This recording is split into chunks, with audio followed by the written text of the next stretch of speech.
Hello, আসসালামু আলাইকুম বন্ধুরা, কেমন আছেন সবাই? আশা করি সবাই ভালো আছেন।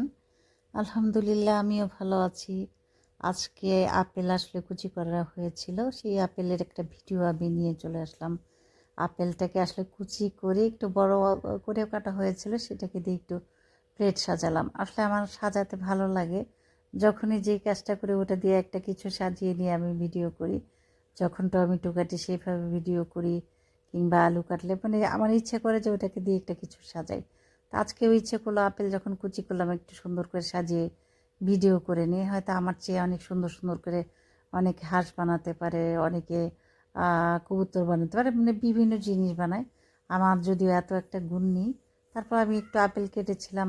কুচি আপেলটুকু যে আপনারা হয়তো জানেন এটা কাস্টার্ডের জন্য, আর যেটা আস্তে আস্তে ছিল সেটা এমনিতে খাওয়ার জন্য ছিল, কিন্তু আমি একটু সাজিয়ে গুছিয়ে আপেলটাকে ভিডিও করলাম। সাথে এখন কাস্টার্ড বানানোর মানে রেসিপিটা একেবারে তৈরি হয়ে গেছে। কাস্টার্ডটা আগে দুধের সাথে কাস্টার্ড পাউডার মিলিয়ে জাল দেওয়া হয়েছে, এখন সেটাকে একটা বাটিতে ঢেলে নিলাম।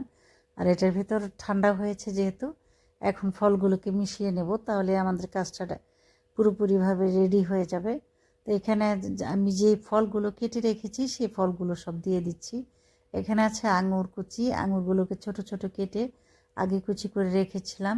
তারপরে আছে আপেল কুচি, সেগুলোকেও ছোট ছোট করে কেটে রেখেছি, কারণ ওগুলোকে সবগুলোকে একসাথে মিক্সড করে তারপর এটাকে কিছুক্ষণ ফ্রিজে রেখে দেব। ফ্রিজে রেখে ঠান্ডা করলে আসলে খেতে টেস্ট হয়, যে কারণে খেতে ভালো লাগে বলেই ওটাকে ফ্রিজে রাখা।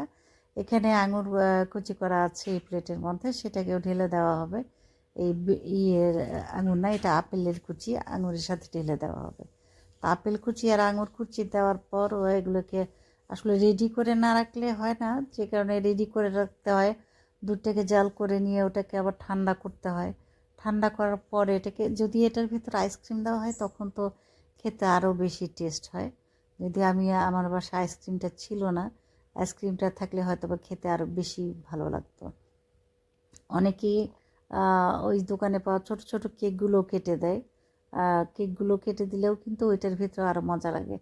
আর আমার কাছে এই কাস্টার্ডটা বেশি ভালো লাগে কলা দিলে। কলার টেস্টটা কিন্তু এই কাস্টার্ডের দুধের সাথে মানে অনেক বেশি টেস্টি হয়, অনেক বেশি মজা হয়। আমার কাছে আপেল আঙুর এগুলোর চেয়ে কলার টেস্টটা বেশি ভালো লাগে।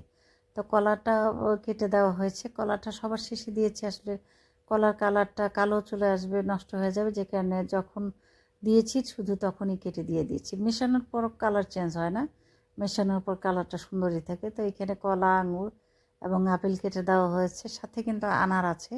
এটা যখন পরিবেশন করা হবে তখন আনারটা দিলে বেশি ভালো লাগে, যেখানে আনার দিয়ে পরিবেশন করলে দেখতেও সুন্দর লাগে, খেতেও টেস্ট হয়।